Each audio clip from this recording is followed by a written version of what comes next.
everyone, and thanks for joining us. Today we're back with high performance coach and public speaker, David Weaver. Hey, David, welcome back. Hey, nice to see you. Nice to see you again, too. So, today, David, I want to talk about public speaking with you. Let's start with this. Many authors dread public speaking, even though it's a crucial part of promoting their books and their brand. What would you say are the first steps to overcoming stage fright? So this goes back to some of the stuff that we've talked about in previous videos. So if you haven't seen those, go back and check those out. But where this kind of comes back around to identity, right? So you have the author identity, and then maybe you decide, okay, now I have a business owner identity, and whether or not that involves I'm going to do the marketing or I'm going to delegate the marketing. And now you have, as part of that marketing machine, this public speaking identity. Who knew there would be so much going into being an author, right? So first off is just accepting that that's probably going to be a big part of the marketing machine that goes along with being an author. And then once you have accepted, because if you continue to push back against that and say, I don't want to do that, I don't like this, it's always going to be hard. It's going to be an uphill battle.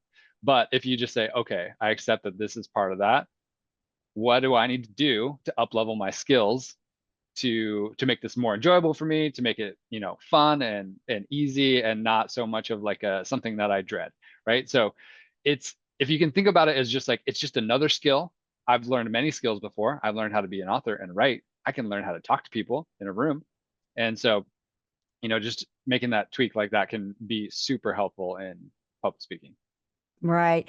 Now, in terms of actually preparing for the speech, how could an author craft an engaging and memorable talk, whether it's for a book, a signing, a panel, or being a keynote speaker?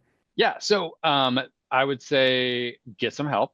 I got help for my public speaking for sure. I hired somebody who is an expert in that area, and I would say I'm still not an expert in that area, but having people assist you, and if you like don't have the budget for it, go online, start watching videos. But when it comes to these types of things where you're inspiring people, it's mostly story, right? So you're sharing lots of story, you're engaging the audience, you're capturing their attention in telling like a compelling story. And then there's like, the pieces of like, okay, here's some information that like for me, here's some information about mindset, or here's some information about stress, and then a big story section, and then a piece here, and then a big story section. So for those types of things, it's really just connecting and engaging with your audience through story. Right.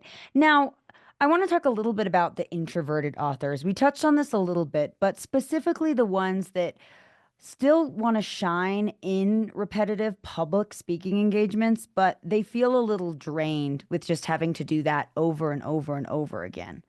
Hmm. Yep. So this comes to that resilience thing and consistent resiliency and consistency as well. So doing things that we know are helping us get to our end goal, even though we don't necessarily feel like it. A.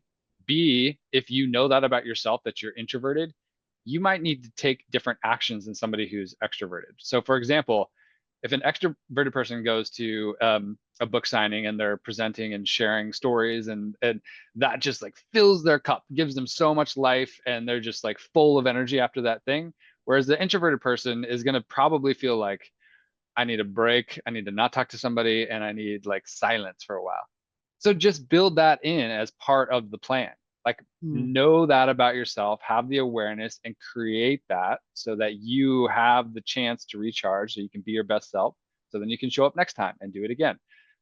Yeah, just having that awareness of like how you best work, game changer. I think that routine is very important. You're right. And lastly, I just want to ask David, what advice would you have for authors who struggle with impromptu speaking, such as answering audience questions after their talk or just handling live interviews? Hmm. I think why that can be a challenge is you're just not being yourself. I think it just allowing yourself and to just say what's on your mind and allow it to just come out authentically and real. And like if somebody's like, hey, how did you come up with this thing?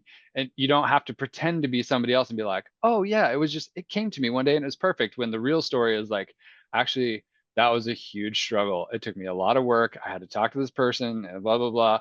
because the reality is if you telling the real story is going to connect you to people better and they're going to like you more anyway.